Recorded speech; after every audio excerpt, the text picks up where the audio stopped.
Hi there, this is Joe from SquareXO and this is episode 61. Today on the show I'm joined by Dan. Hello. And Rebecca. Hi guys. Hi there. Thanks and welcome back. I know it's been a while, but life's got in the way unfortunately, but we're back. So we'll try once again to keep going for the rest of the year weekly, because that's what try our very best. It's getting exciting, E3's coming up, but before we talk about that, let's just go through our little housekeeping bits. Don't forget you can follow us on twitter.com/square_XO or on youtube.com/squarexo, twitch.tv/squarexo, and we're also on lots of other places, but I can't remember them. Patreon.com/squarexo, that's where you can listen to our voices, on iTunes, and on hopefully on Spotify soon. Still waiting to hear about that. Don't forget you can visit our website squarexo.co.uk. You can buy lovely SquareXO merchandise at squarexo.co.uk/merchandise. Right, that's it. I've had enough of saying all that.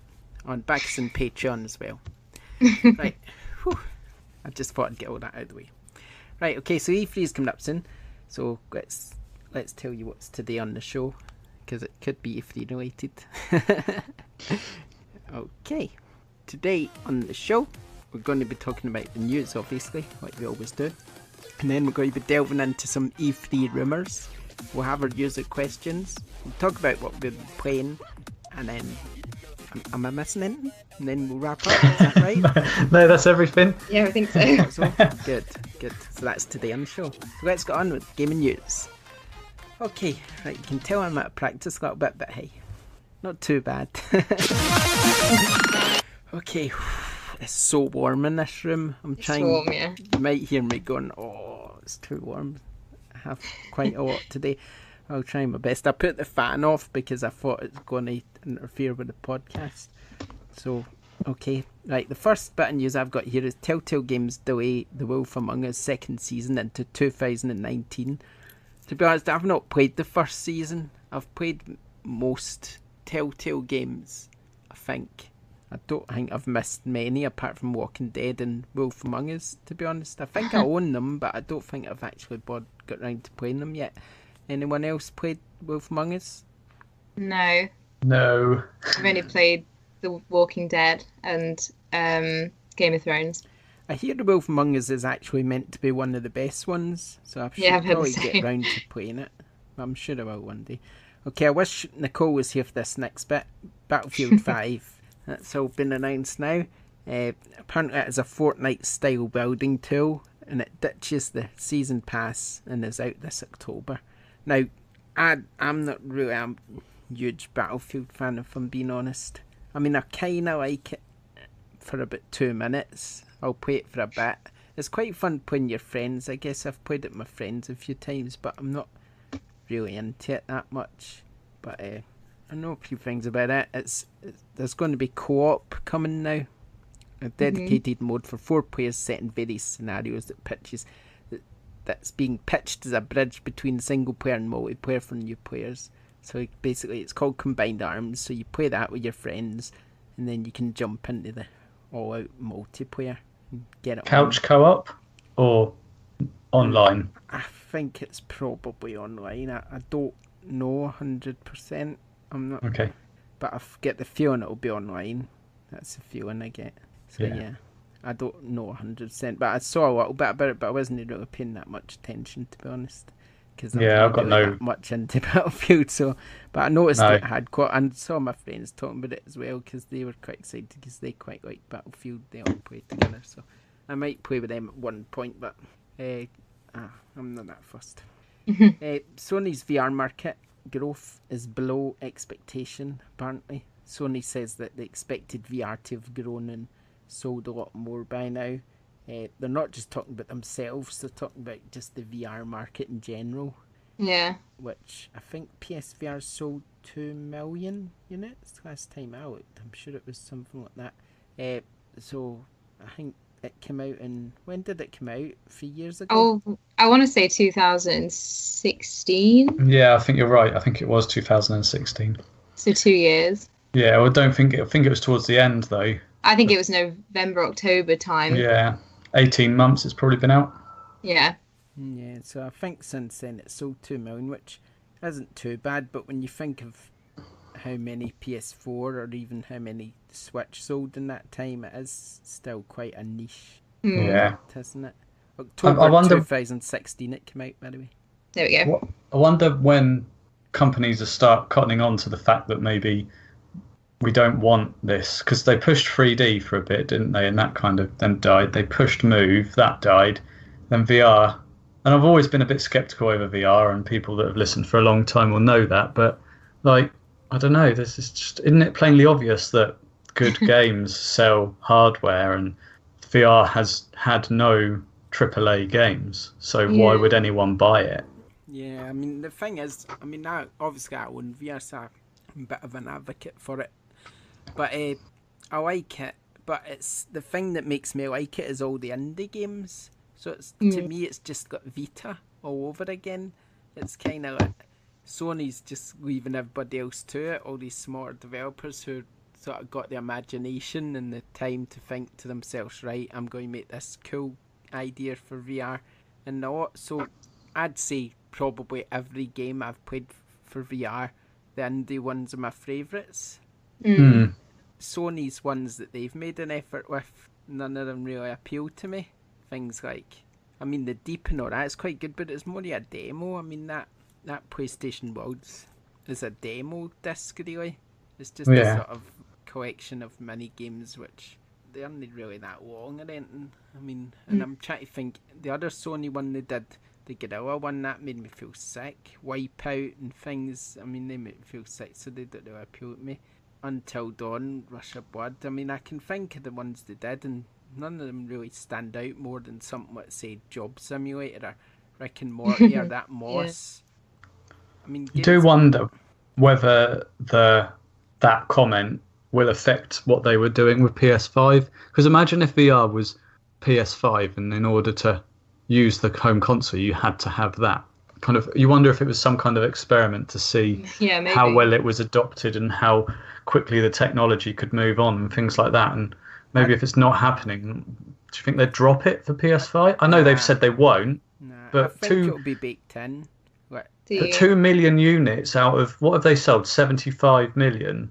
So that's like less than 1%. It's not a lot, is it? I think it'll be baked in support, like in the processor or whatever. I think the power of the PS5 will have baked in support for VR, but I don't think it'll be mandatory. I think it'll just be that if you get PS5 and you want VR, then it'll be the best experience you can get, really, because they'll be sort of made for each other. But a bit of like add-on hardware like that is then never going to sell, is it? Because if you don't have, I know I'm being contradictory, but if you don't have to have it, it's never going to it's never going to sell. Yeah. Well, I mean, so they're struggling. Niche like it is now, isn't it? Yeah. But I mean, that's the option it's got to be, because they can't throw VR in and make people want it, because people won't want to play that way. They just want to play games normally, really. I mean, most people don't really want the gimmicks. They just want to play the games. I mean, you look back, PlayStation Move and all the other things you can probably think of with Kinect and all that. I mean, people just want to play the games, not interested in gimmicks, really. Yeah. I mean, With a Wii, even. I mean, loads of people love playing that. The controllers came with the system, though, so you never really had a choice. And it was a bit, whereas the Move, they never really came with a system, did they? They were an add-on, and people were like, oh, no. Yeah. So, I mean, yes, we got a question later on from someone about something that I might tie back into this. Yeah. Actually. So, Now then. PES 2019 has 9 new officially licensed leagues, including the Scottish Premier League. Yes. What one? Scottish Premier League. Never heard of it. To be honest, I wasn't really... This is the first year I was starting to think to myself, you know what, I think I'll just leave PES this year. And it's almost like they read my mind. Pulled you back in. So I went, right, SPL, and I just went, oh man, I'm having it. That's up my enthusiasm mega. And also, especially if it's got the stadium in it, Ibrox, if it's got a recreated stadium, I don't think that's ever been a football game. Some stadiums, it's amazing stadiums, it deserves to be in a football game, so I'm quite excited about that. Yes, come on. Because they lost the Champions League, and I think FIFA has got the Champions League now. Yeah, I saw that. They have. Yeah, EA have got the rights. I don't think they announced it. I think it was leaked or something. Anyway, they've got rights, so I'll be quite excited about FIFA, but I just hope they've still got the SPL as well, because the SPL was licensed in FIFA, so I don't know if PES having it takes it away from FIFA. I don't know, or if they can both have it. I don't see why they both can't have it, but I guess we'll see, won't we? We'll see. Far Cry 5 first week sales hit 310 million, so that's pretty impressive, isn't it? I'm going to get back to that soon. I've been thinking the same thing. I finished it, but I think I enjoyed it so much, so I just want to go back and play something that's a little bit more, I can just do what I want, and it's a little bit more laid back than the stuff I have been playing recently, which is quite punishing. And I've been thinking, Far Cry 5 is still kind of fresh in my mind. I'd like to go back and revisit that. I never finished it. God of War came along and kind of... Oh, it distracted you. So, okay, I've not played it since then, so I'm definitely going to get back to it. But it's on my shelf waiting, so there's no rush. Whenever I get round to it, I'll get round to it. Okay, that's this week's news. I just want to go a bit over last week's because we've got some little bits here that we probably have talked about in the podcast, so we'll just go over them really quickly. First one was that Metro got delayed into early 2019. I swear I talked about that before, but maybe I never. There's also a new geek tennis game coming out, Tennis World Tour. That's out on June the 1st. For Xbox One and PlayStation 4, and June the 12th for Switch and PC. Just in time for the Wimbledon rush. Yeah. Shenmue 3 delayed till 2019. As if we didn't see that coming. Yeah. The Crew closed beta will take place very soon, May the 31st, June the 4th. Take-Two won't announce any new games at EA. That's no surprise, is it? Borderlands 3's been delayed, but it's all about Red Dead Redemption 2, isn't it? So it's no surprise that they're not really going to announce anything, is it? Because they've got their big game, and that's kind of all they care about. They don't want to overshadow it. Call of Duty Black Ops 4 has got a battle royale mode called Blackout, which has vehicles apparently. So it's got battle royale is the new in thing for shooters, at least. It's got it all at it. Vampire, which is by Don't Nod Entertainment, that's gone gold, so that'll be out on its date of June 5th. You can buy it at retail as well, Dave. Gran Turismo series has passed 80 million sales, which is crazy. God. I think it's slowed down a lot. I think most of those sales come from probably the first 3 games or something, and then it kind of slowed down a bit after that, but it's still impressive. What have we had on PS4 for Gran Turismo? Just Sport? Yeah, Gran Turismo Sport. Yeah, so we haven't actually had a proper entry on the PS4. I don't think we have we had? I can't remember. I've got one on PS3, but I can't remember what number it is. I know Gran Turismo 5 came out, but I don't even remember. Yeah, they kind of do a big one, don't they, and then release like a smaller taster and then a big one. I think 5 was PS3, wasn't it? Because they brought out one before it, didn't they? Yeah, they'd do a B spec or something, wasn't it? Or was that for Gran Turismo 3? Excuse my typing, but I was just going to have a look. Gran Turismo 6 comes up, maybe. Gran Turismo 6 was on PS3. Yeah, and then Gran Turismo Sport PS4, so we've probably got a Gran Turismo 7. That's right, because at the time Gran Turismo 6 came out round about when PS4 came out, and I'm thinking, why are you bringing that out for PS3? Yeah. That's right, I remember now. Okay, last bit of news then. I've missed out the charts because there's no new charts today, and there's no point talking about last Monday's. So the last bit of news is that the Division 2 will be out by March 2019. I quite liked the Division. It was kind of alright, but it was a bit empty. I think that's it was good, but it was empty. It's just it was a bit like a Destiny to me, where you're kind of going along completing these missions, but in between them it just kind of feels a bit hollow. Yeah, almost like a beta version of a game. So the second one would probably be much more fleshed out. Yeah, I don't think they'll have a choice, will they? It was just a bit like, I don't know, it's just in between missions, because it is a open world again. You sort of go along and you kind of meet a random counter now and again, but it just felt a bit something not quite finished, almost. Yeah. Or not quite. That's the problem with games that are a bit larger, isn't it? It's sometimes in between the missions or on your way to the missions, they can feel a bit empty. Yeah. And it just feels because they're so big. Yeah, and it just feels like you're running along. I mean, I guess you could say that for The Witcher and stuff. But I think with The Witchers, it's a bit better because generally you kind of on your way somewhere. There's always you can something to do into different missions and stuff. So it's kind of better than The Division was in that respect. Okay, well, that's the gaming news. Right. We shall do the topic then. We decided that because it's been quite appropriate during the time of the year, obviously E3 is in a few weeks, and then the last few weeks on Twitter there's been a lot of leaks dropping for E3. We were just going to talk about what we thought of the leaks, if we thought, there's a strong possibility some of these are going to be real games that are dropped, or, we hate the leaks, we wish that they weren't there because it ruins the conference for us. So we're just going to talk about that. I don't really mind. I remember last year I was watching just some news, some gaming news channel doing an update, and they speculated that The Evil Within 2 was going to be released at E3 2017, and I was like, oh, that would be cool if that happened. It didn't really change my excitement for the Bethesda conference. I was still very, up to date, and I was watching, and I was like, oh, I wonder if Evil Within will get announced.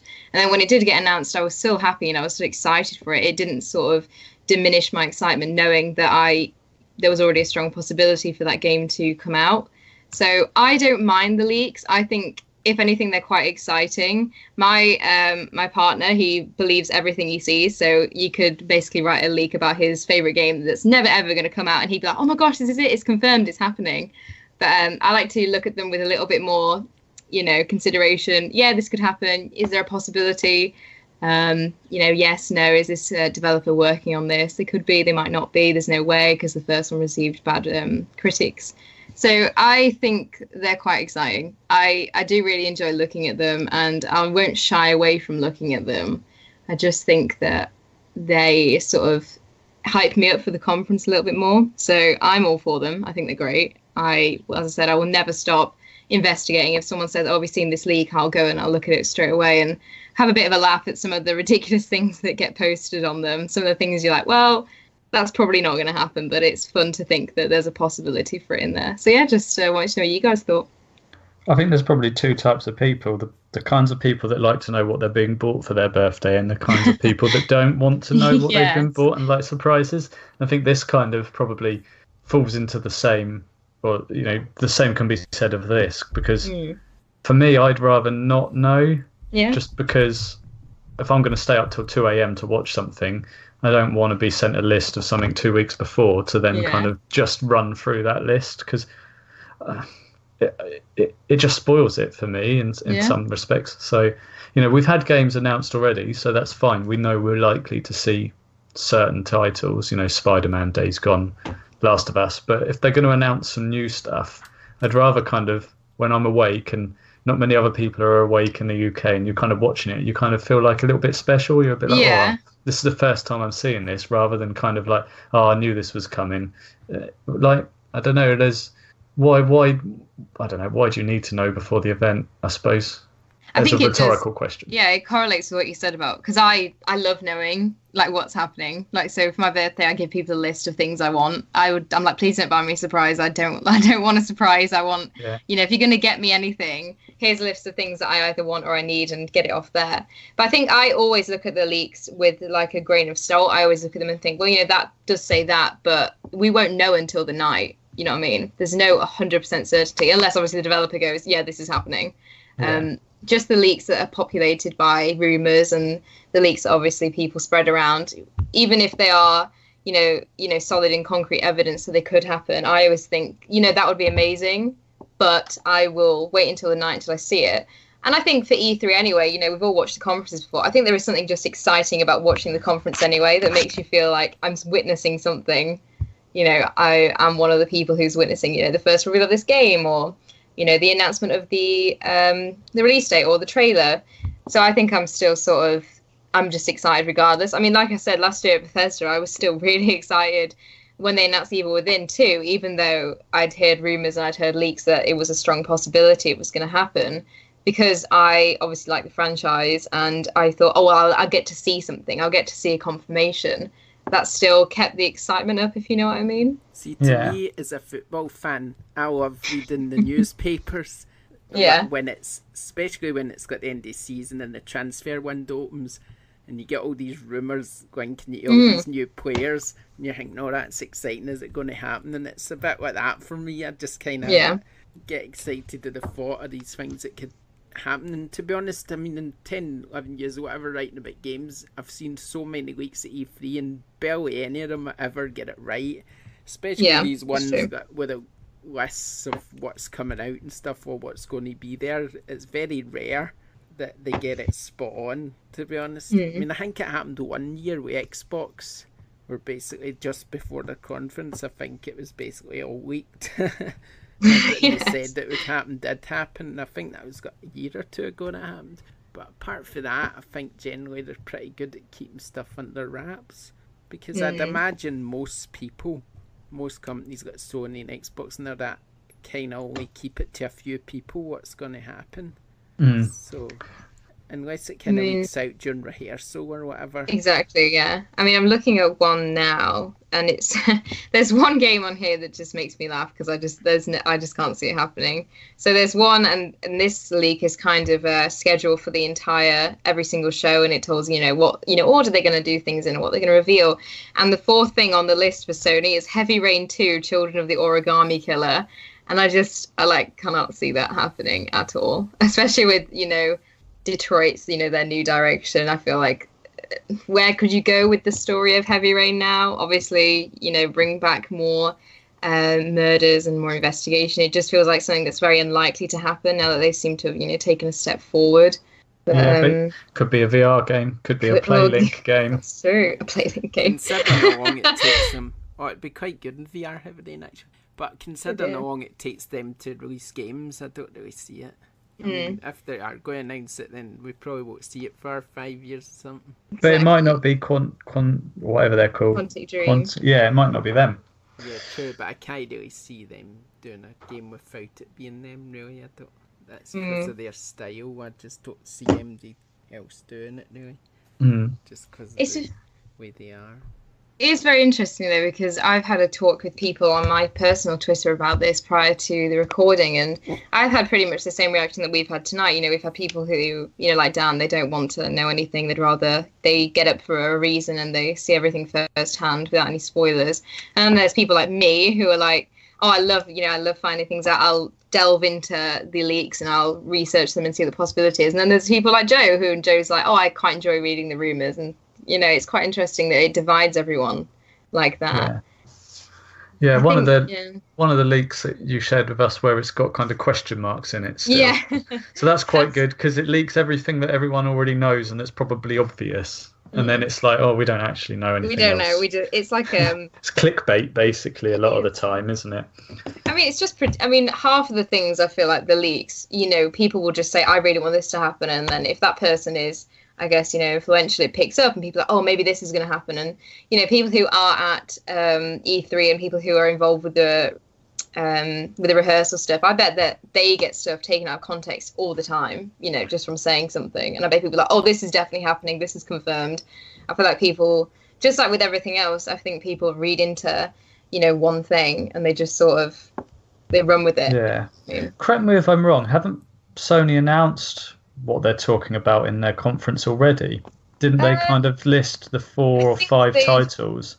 I think they've done something along the lines of that, yeah. So they're not going to announce anything new, basically. They're just going to talk about probably, just the end of the PS4's life. So just those, I can't remember what it was, 5 or 6 games. Yeah, it's like Spider-Man, Last of Us Part 2, Death Stranding. I don't think we'll see anything new from them anyway. I know this isn't our predictions episode, but I think they're probably so wary of leaks and all the crap that kind of comes with it online that they're just going to stick to something simple, just kind of update people on where they are with everything. Because to be fair, there's so much still to come out. We don't need another 5 games. Like, just update us on where some of these are, and we'll go from there. I also think a lot of stuff will start being held back for PS5 anyway. So I don't think they're going to announce any new big AAA titles anymore, because that's all going to be for PS5. Because that's going to. I think that's their problem now, isn't it? They say they are. Didn't they say that the next 3 years they're going to be releasing games? They said they were going to support the PS4, but then they supported the PS3 until about 2 years ago. So I'm sure they said they were going to sort of do something with AAA, double down on AAA titles or something. I'm sure they said that, something like that. I remember seeing it now. It's been so long, would have probably mentioned it otherwise. I do agree, though. I think that especially Sony now, they're in a position where they've announced so many, big IPs over the past few years that now they're at a point where they've got to update all the gamers about those IPs. We don't know, too much about quite a few of these big games that they've announced. So this is a perfect opportunity for them to reveal more information about them. And if, like you said, and we all think the PS5 is coming, which, undeniably it is, are they going to, just announce games and not reveal which console it's going to be on? Or, it feels like if the PS5 is coming, like 2020-ish, it feels like, that would be next year's conference. Well, I think if they announce, I don't know, let's pick a game out there, say they announce whatever it is, Infamous Third Son or something. Right? Yeah. I think it's going to work on both anyway. I think the PS5's going to be completely compatible with a bit like Xbox, a bit like PS4 Pro and PS4 or Xbox One X and Xbox. I reckon the disc will work on both, but that would be nice. On the PS5, for instance, it'll download a patch to make add-on enhancements, or it'll just be made for PS5, but it'll still work in PS4, but slightly less. You lose something, yeah. Yeah, that would be nice. I'm sure that PS4 and PS5 are going to work together. I'm sure that's why I think I was just reading the article there. They said that they had a corporate reshuffle and they were going to double down on AAA titles.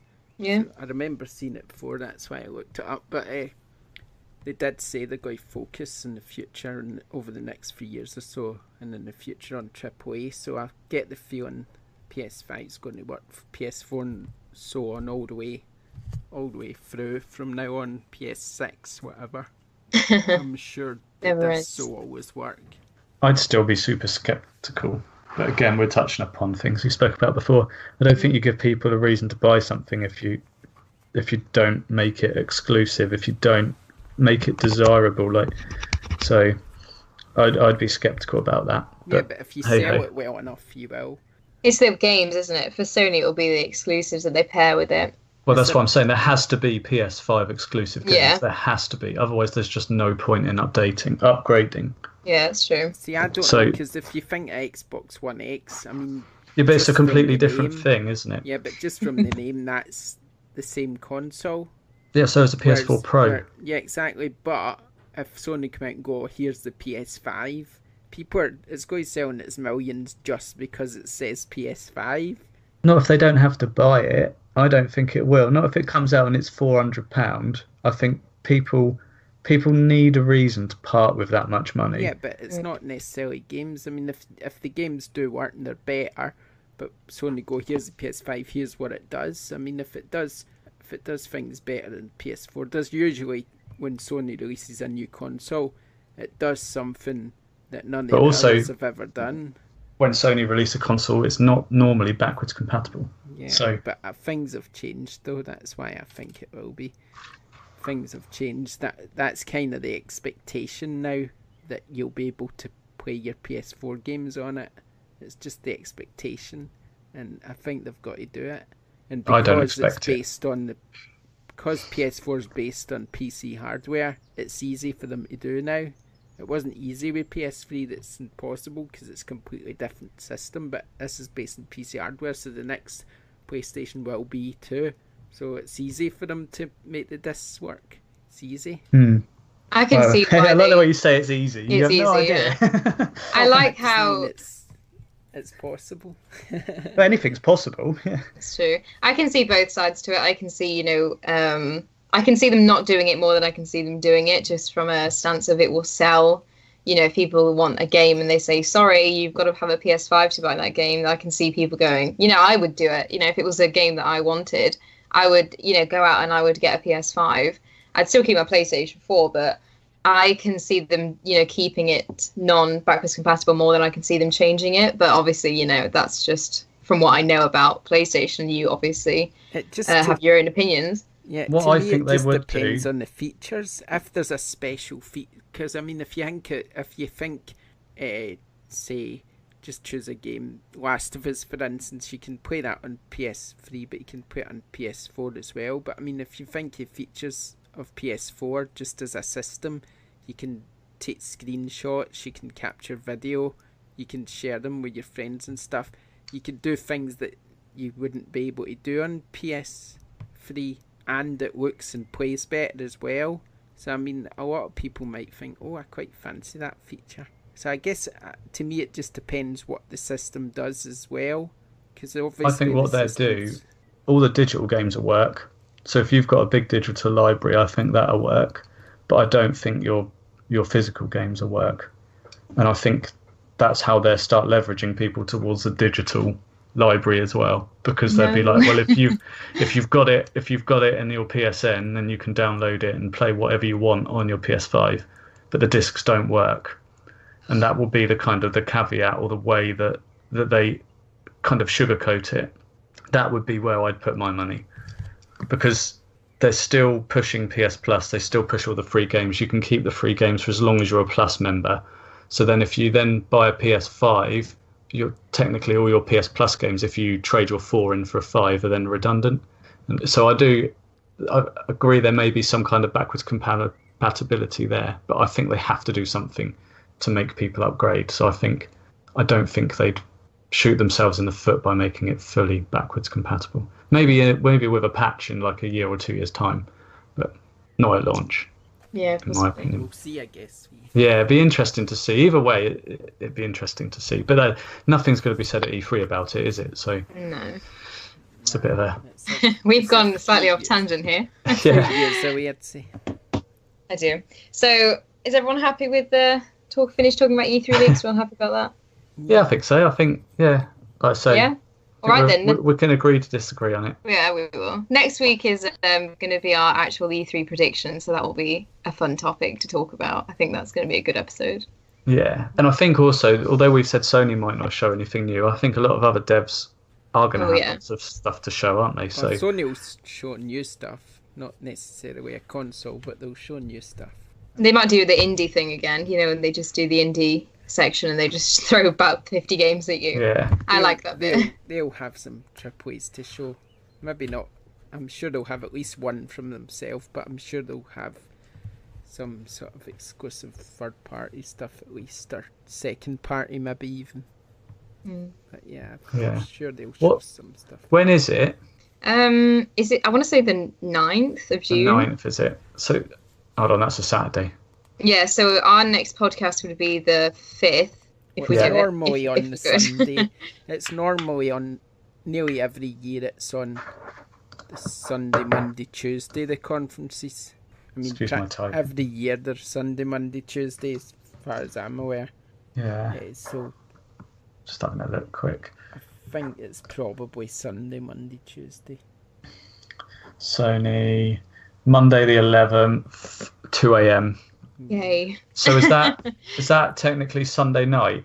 No, it's not. It's Monday night. Monday night at 2 a.m. Yeah, Sony's usually that time, and then you normally have Microsoft the sort of evening before, and EA and all that. Yeah, Sony's like one of the only ones that's at like stupid o'clock in the morning for us. Yeah, it's like the one I'm most interested in. What I did last year was I just got up at 6 a.m. and watched it straight away before. Oh, did you? I watched it live. I got up at 2 o'clock in the morning. Actually, I think me, Nick, and Dan were all awake because we were all tweeting each other about it.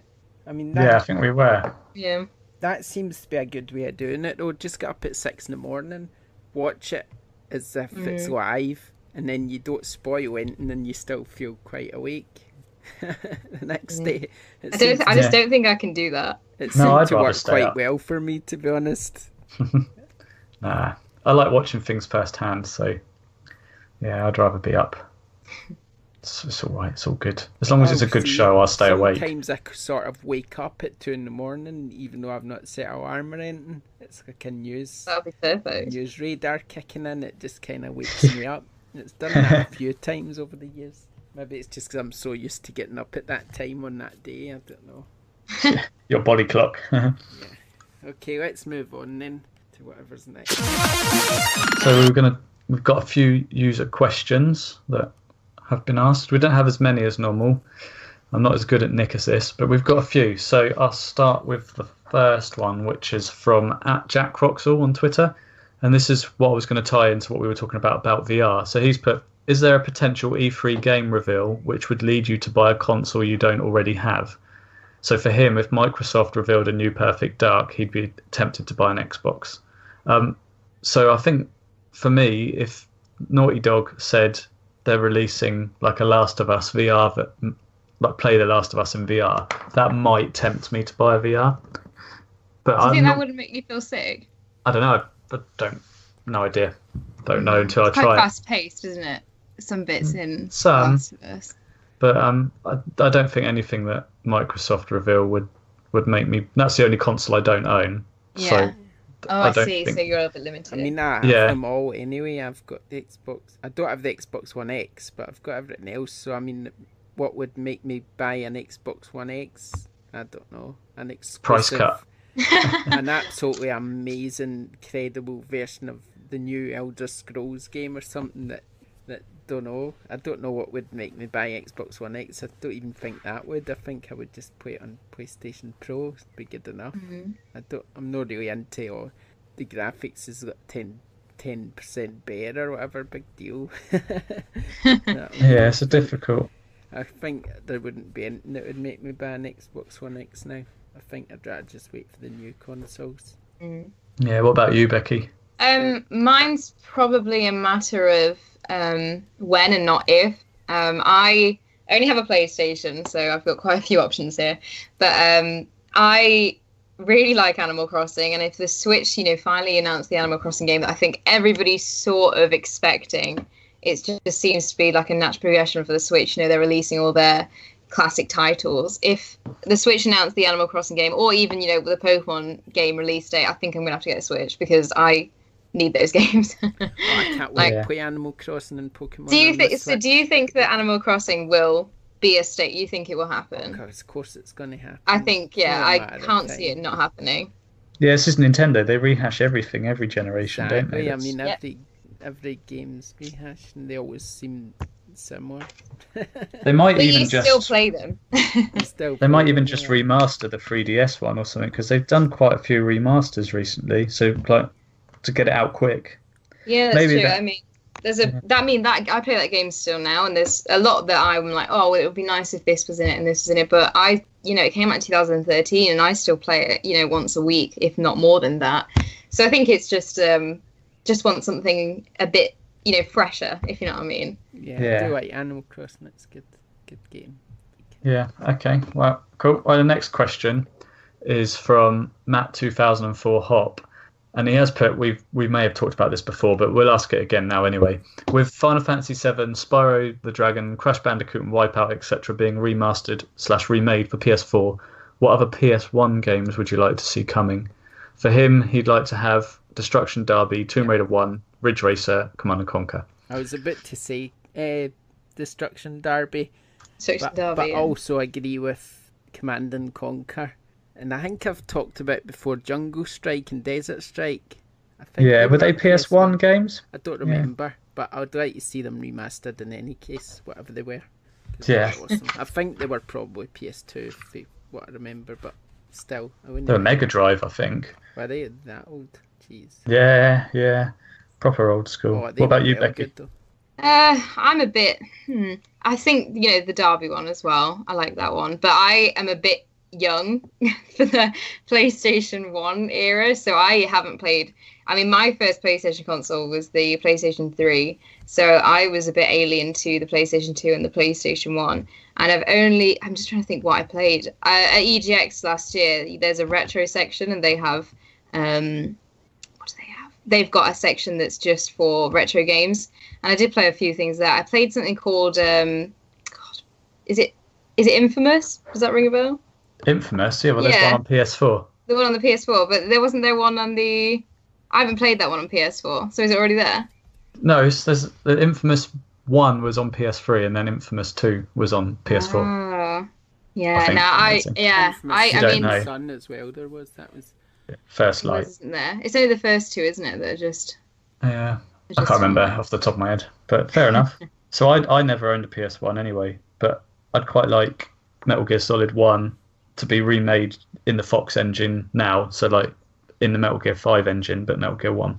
Just don't touch it otherwise, because it's perfect. I'd quite like a Ridge Racer game, but I'd like Ridge Racer Type 4 rather than the first one. It's so funny, I think Ridge Racer, that came out in every system I remember. I always remember playing the same track as well. Yeah, well, the first one was just one track with two variants, but that back then it was fine to do that.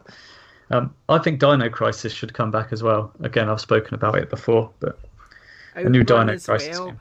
Outrun would be good, but I'd still like the blonde and the passenger seat. I know it's a bit wrong now, but I just wouldn't feel the same without the woman sitting next to you. Could be He-Man next to you. It's a bit wrong now. You don't want to say, "Oh, I want the attractive blonde next to me in the car."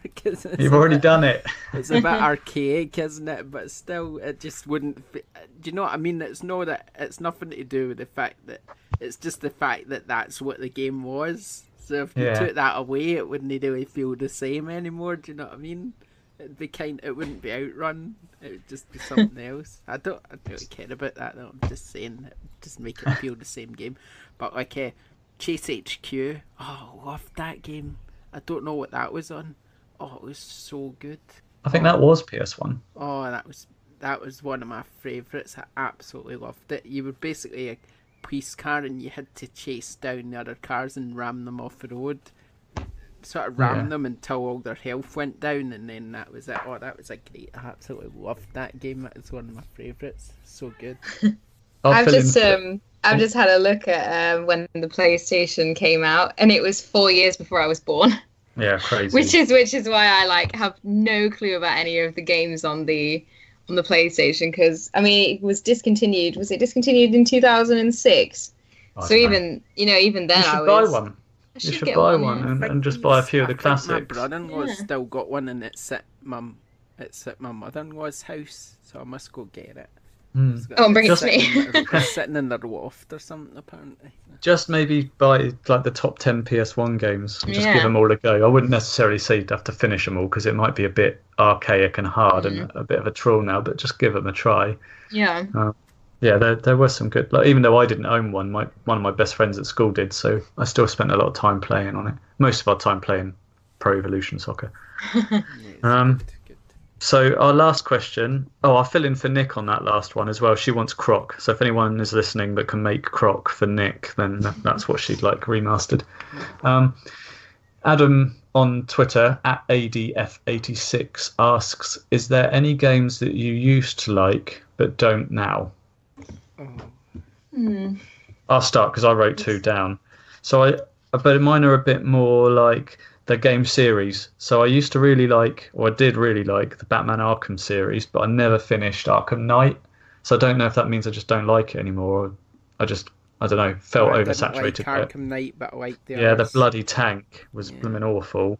And then I used to like International Superstar Soccer, but I don't like Pro Evo as much anymore. I prefer FIFA. So not that I ever play FIFA, but trying to find answers. So that would be my. So I've gone more through as series have evolved. I agree with it. Both of them as well. I prefer FIFA to Pro Evo now, but maybe that will change this year. Yeah, ISS on the SNES was brilliant. But yeah, you guys? Yeah. I've got one.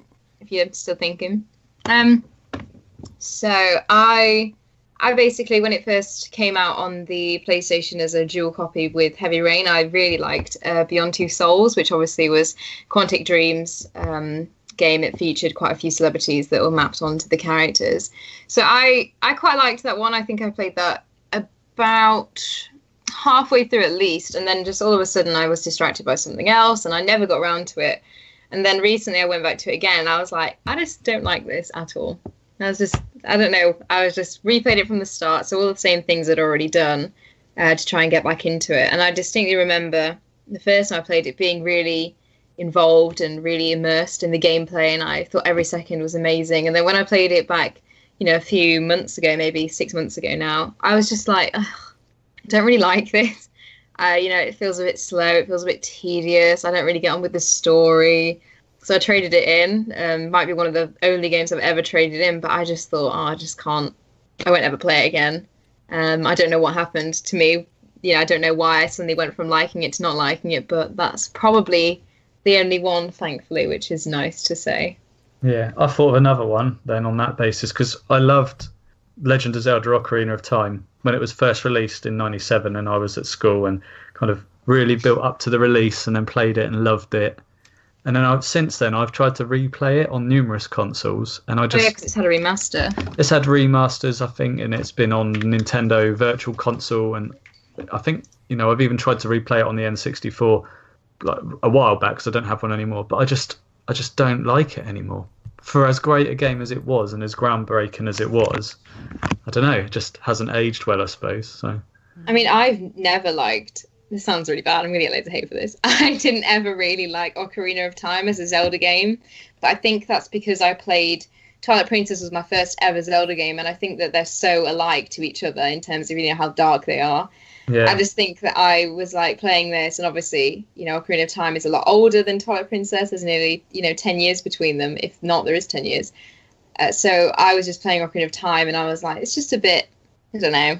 It feels a bit samey. Doing it that way was because that Zelda on the SNES was obviously a top-down RPG, and it was great. But then the jump to Ocarina of Time, it was like, wow, this is new technology. It's a massive game. The story's really long, and it was great.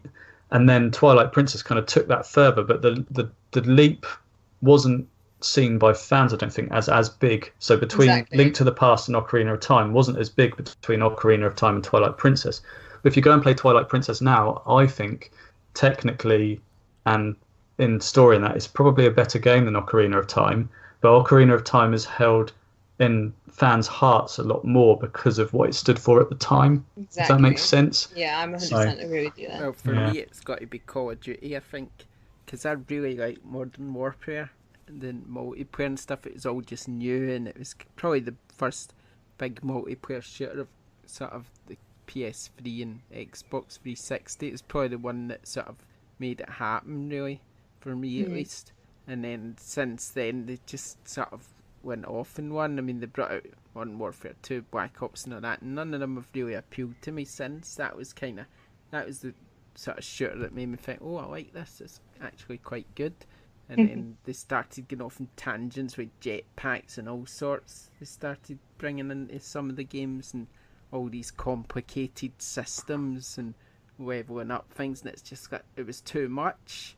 I quite like the sort of just being able to rank up.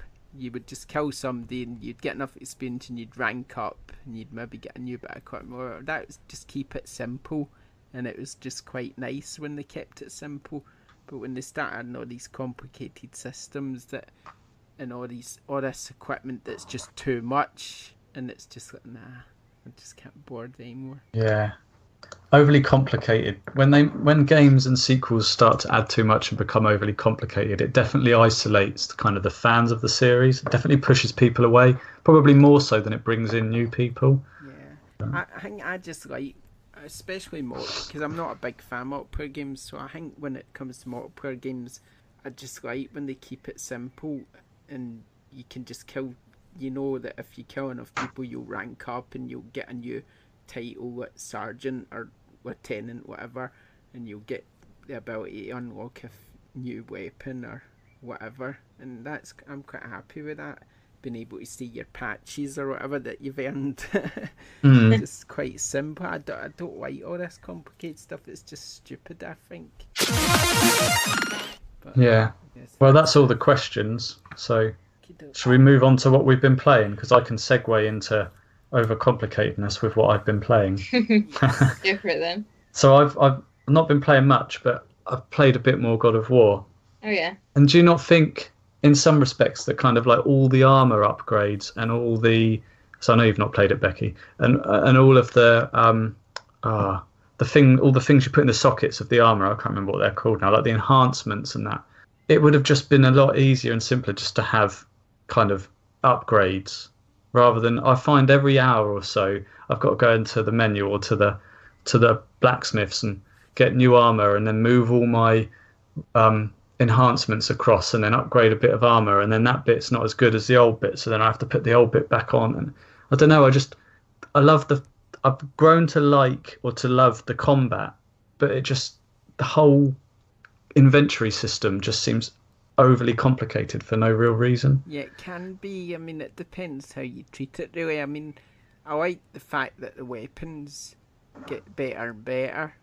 But that's easy, isn't it? Because it's just one easy, upgrade. Yeah, but the armour, I don't think I really bothered that much with. Yeah. I mean, I just chose the best bit, chucked a few nonsense on it, and that was me. I don't think I really paid too much attention to the dwarfs very often. Only when I wanted to make my weapons a wee bit better, I would go there, but generally I would forget about the rest. I wasn't really that fussed about it. No, fair enough. But yeah, that's what I've mainly been playing. I think I'm at the last mission, so without spoiling it too much, I'm just about to go to the place to scatter the ashes. I don't think that spoils it. So yeah, maybe we can talk about it off air quickly afterwards, but yeah, that's where I am. So I don't know how many hours in that is. I spent my last couple of hours on it just doing the dwarfs quests, so I've just done all 5 side quests linked to the dwarfs, and then I can't remember if we spoke about it on the last podcast or not, but I finished A Way Out. I don't think you said you finished it. Yeah, so, well, I say I did. Me and Lisa did. We finished it because it's co-op. And I thought the last chapter was amazing. Like, just the way that it flipped everything. Again, I don't want to spoil it, but just, don't know. I just thought it was a brilliant game, to be honest, all round. And I'd urge anyone that can play co-op, either over the internet or with someone in their lounge, urge anyone to buy it and play it. It was just brilliant. So yeah, that's what I've been playing anyway. I've been playing, well, the last thing I really played properly was God of War when I finished it. I mean, that's how long ago, and that was before I reviewed it, I finished it, and then I've been playing it a bit since, messing about with the photo mode and cleaning up some side missions I hadn't done. I mean, there's still quite a lot to do, even the side missions. There's still quite a lot to go back and play, I would say, even when I finish it. So I've kind of been doing that. Started playing a new game today, but I can't talk about that one. And also, what else? Oh, Football Manager on the Switch, which is quite cool. I can't think, will I buy it, will I not? Will I buy it, will I not? And then I sort of folded and bought it just because it's Football Manager and I wanted to try it on the Switch. And yeah, I've been kind of playing that loads and doing really well. I've got Steven Gerrard's the manager. Rangers are top of the league. I'm in the last stage of the Europa League. So, yeah, it's a premonition. I know. If he has the same first season I've had so far, then he's going to be... Fans are going to love him. Maybe you should have got the job. I know I should have. But yeah, apart from that, I think I don't have really been playing much. I think I've been off a busy though, so I've not really had a lot of time to play, unfortunately. But I'm a bit quieter now, so thankfully I'm getting some time. I'll be able to play some games. Hopefully Detroit soon.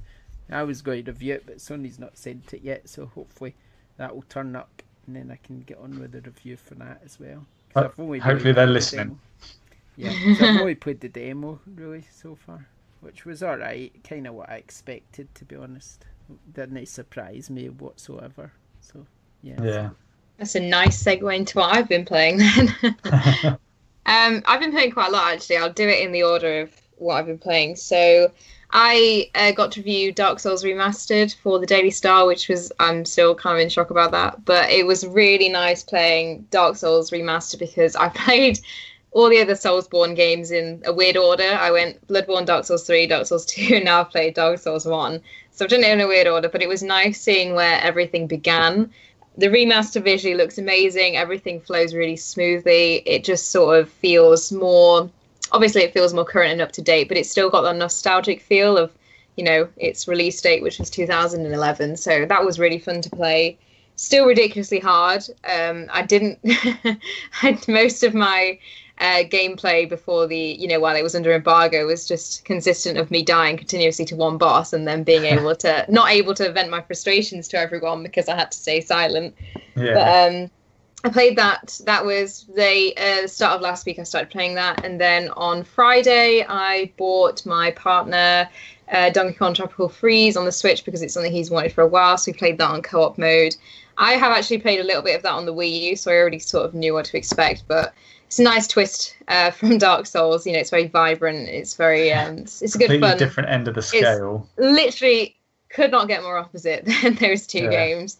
But that was really good fun. I had a go playing it in single player, but it does work a lot more effectively if you play it in double player and you play it with someone who's... I don't want to be mean to my boyfriend here, but someone who is aware of what's around them and doesn't run into things all the time. Yeah. So I played that, and then I got sent Detroit, which I was a bit 50-50 about Detroit. Obviously, last year at EGX, I named it my game of the show. I was really looking forward to its release. I played the demo, which is the opening sequence of the game, and I did terribly, awful. I killed every single main character you could possibly kill. So I left my booth feeling a little bit ashamed and a little bit, oh God, that does not bode well for the main game. And then over the previous months, I wasn't sure if I was going to get it because, like I've said today, I have sort of a quabble with Quantic Dream games. I like them, but at the same time they do make you do a lot of tedious tasks and you're like, oh, I have to motion tidying up now, I have to motion running a bath, and it just seems a little bit excessive. It's a bit like, can we get into the gameplay now? Yeah. But Detroit's really good. Like Detroit, they've obviously taken note of that. There are still some moments where you'll have to tidy work surfaces, or you'll have to go pick up packages from the newspapers or stuff like that, but then it gets into the action really quickly, and it's so clever. I was talking to one of my friends today, and she was saying, oh, I killed this character in this scenario, and I was like, I didn't even know you could kill the character there. I got a completely different result from her. And at the end of every chapter, you get a flow chart, and it tells you every single possible result. And some of them are massive. Some of them, there must be over 100 choices. And it's interesting to see, the world stats, what people found and what you didn't find, and how that contributes to the end of the chapter. It just feels like it's going to be one of those games where, your choices really do matter. And there's obviously a high level of importance on scoping out everything in your environment, because that makes it easier for you to essentially survive and get through the game. But I'm really enjoying it. I'm really glad that I've played it because, like I said, I was skeptical because, like I said, Quantic Dream's games have sort of been 50-50 for me. I loved Heavy Rain, but I wasn't a fan of Beyond Two Souls, so I was a bit like, don't know. But yeah, it's really good. And it looks amazing. There's been so many times where I've been watching the cutscenes and I've said out loud to myself, that is a real person. That's a real picture or a real photograph. That looks so lifelike. It's really good. I really think you'll like it, Joe. It's really special. Yeah, I'm sure. Well. You just need your copy. Hint, hint. I'll turn up eventually. Probably. Cool. Well, I don't. Yeah, we got to throw to Rob for him to tell us what's on the website this week. Nah, we don't have his recording. Oh, Rob. Maybe edit that bit out. It doesn't matter. It's just. We've only got a few days of SquareXO May left. Oh yeah, true. Yeah. So yeah, I've noticed a few pictures coming in though. There's going to be some strong competition again. There is. Yeah. So yeah, I wonder if people are going to be throwing in some Detroit entries. I've not seen any for them. I feel like it might happen. We've seen any God of Wars. Loads of God of Wars. You know what I thought was interesting is, in April SquareXO, all of us picked a screenshot that wasn't from God of War, which I thought was really weird. I thought that every single screenshot would be something, you know, from God of War, and it wasn't. It was just racing games or Assassin's Creed. Yeah, Mad Max won, didn't it? Yeah, yeah. Which is also an odd, like an old school choice. But it goes to show, though, it kind of doesn't really matter too much. As long as the screenshot's good, then you've got a chance, I suppose. Exactly. So yeah, check out the tweet, or check out Twitter and the hashtag SQXO May, and it ends on the last day of May. It's Thursday. Yes, it is. Yeah, correct. Okay, cool. Right, so enter competitions. Make sure you follow us in all the places that you usually follow us on, and give us a like, give us nice reviews and all that. Yeah, make sure you enter the competitions. That's really important. I know I said that already, but still, that is important. It's good fun, that is. It's really nice looking at everyone's, because so you can tell some people, like, they go obviously through so many filters and they, you know, set it up, and it's some of the shots are amazing that I've seen. Yeah, there are some exceptionally skilled digital gaming photographers out there. There are. For sure. Yeah, no, I really must take more screenshots. I do like doing it, but I sometimes just forget. That's all. I took a good one for God of War, I think. I can't remember. I think I did take a good one where he was. What was that again? I can remember that now. He had a creature behind him, and he just.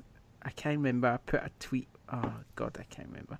I remember putting a comment because it looked like something. I can't remember what it was. That was a terrible description of my screenshot. Why just say go to my Twitter to see it? I'll never find it in my Twitter. My Twitter is a complete nightmare. I tweet too much, I think. It would take about 10 years to scroll through them all. I'm sure I probably tagged it SquareXO me anyway, so it'll be in there somewhere. Check it out. Okay, is that us done then? Are we all wrapping up? I think that's us done. Yeah, okay, for another week. Then it's E3 week. Oh, I'm so excited for predictions. Yeah, I need to think. I need to get my prediction hat on. I need to think about that one. I can't think what Sony's gonna do, to be honest, or Microsoft. I don't know. I'll get the hat on. Are we doing everybody? Are we doing who? Yeah, don't see why not. We're predicting them all. No, I can't be bothered to do all of them. just Sony. Okay, if we can always throw in some Microsoft ones quickly if we really want to. Just one each or something. Okay then, let's wrap up. Sorry it's been a while, but we're back. And you've got an episode, so we can all be happy again. Remember to follow us, Twitter, iTunes, all those places. And we'll see you next time. Thanks for now. Bye. Bye. Bye.